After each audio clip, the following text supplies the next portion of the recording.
Hello everyone, নতুন আরেকটি recipe নিয়ে আপনাদের জন্য চলে এসেছি। আজকে আমি আপনাদের জন্য নিয়ে এসেছি আলু আর সিম দিয়ে ট্যাংরা মাছের তরকারি। এই সিম দিয়ে তরকারিটা খেতে আমার কাছে ভীষণ ভালো লাগে, আশা করি আপনাদেরও ভালো লাগবে। এখানে নিয়ে নিয়েছি ট্যাংরা মাছ। এই ট্যাংরা মাছগুলো আমি একটু লবণ আর হলুদ দিয়ে হালকা ভেজে তারপর উঠিয়ে নেব। মাছগুলো কিন্তু খুব একটা বেশি ভাজবেন না, তাতে করে মাছগুলো শক্ত হয়ে যাবে।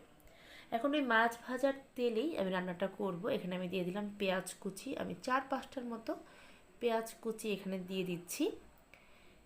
পেঁয়াজটা দিয়ে এই পেঁয়াজগুলোকে হালকা একটু বেরেস্তার মতো করে নিলাম, একটু লাল করে ভেজে নিয়েছি। তারপর আমি এখানে সিমগুলো দিয়ে দিলাম। সিমের সাথে আমি 2টা আলু এভাবে পাতলা পাতলা করে কেটে দিয়েছি। সিমের পরিমাণটা একটু বেশি দিয়েছি, আলু দিয়েছি ছোট চেয়ে 2টা, কারণ খুব একটা বেশি আলু কিন্তু আমার কাছে খেতে ভালো লাগে না।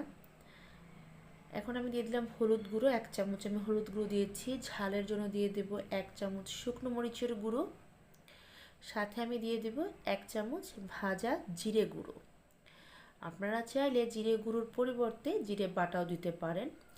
তারপর এখানে আমি দিয়ে দেব সামান্য পরিমাণে লবণ।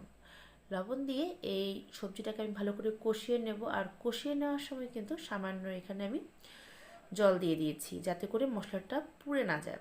অবশ্যই মশলাটা যখন কষাবেন একটু ঝোল দিয়ে দেবেন, তাতে করে কিন্তু মশলাটা নিচে পুড়ে যাবে না। এখন ভেজে রাখা ট্যাংরা মাছগুলো আমি দিয়ে দিলাম। দিয়ে এখানে আমি ঝোল দিয়ে দেব। এই মাছের ঝোলটা আমি খুব একটা বেশি ঝোল রাখবো না, একটু মাখা মাখা গ্রেভি থাকবে, সেটা বুঝে আমি ঝোলটা দিয়েছি। আপনারা যতখানি ঝোল রাখতে চান সেটা বুঝে ঝোলটা দেবেন। এখন মাছটাকে আমি খুব ভালো করে চামচ দিয়ে মিক্সড করে দেব। শীতের সবজি দিয়ে এভাবে মাছের ঝোল রান্না করে খেয়ে দেখবেন, আশা করি আপনাদের ভালো লাগবে। আর এখন তো বাজারে সিম খুব সহজেই পাওয়া যাচ্ছে, আর খেতেও কিন্তু অনেক টেস্টি। আপনারা এভাবে সিম দিয়ে শুধু যে ট্যাংরা মাছ এভাবে রান্না করতে হবে নট নেসেসারি, যে কোনো মাছের তরকারি রান্না করে নিতে পারবেন। তবে বড় মাছের চেয়ে ছোট মাছটায় এভাবে সবজি দিয়ে রান্না করলে আমার কাছে খেতে সেটা বেশি ভালো লাগে।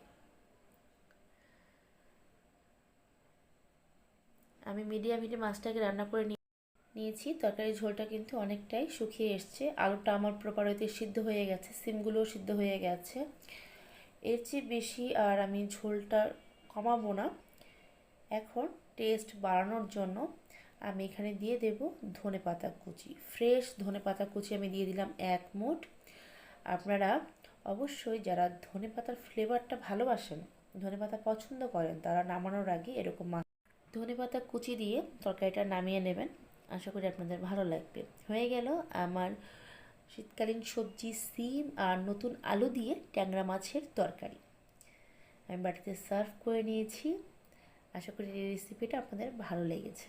আবার ফিরবো আরেকটি নতুন রেসিপি নিয়ে। সেই পর্যন্ত ভালো থাকবেন।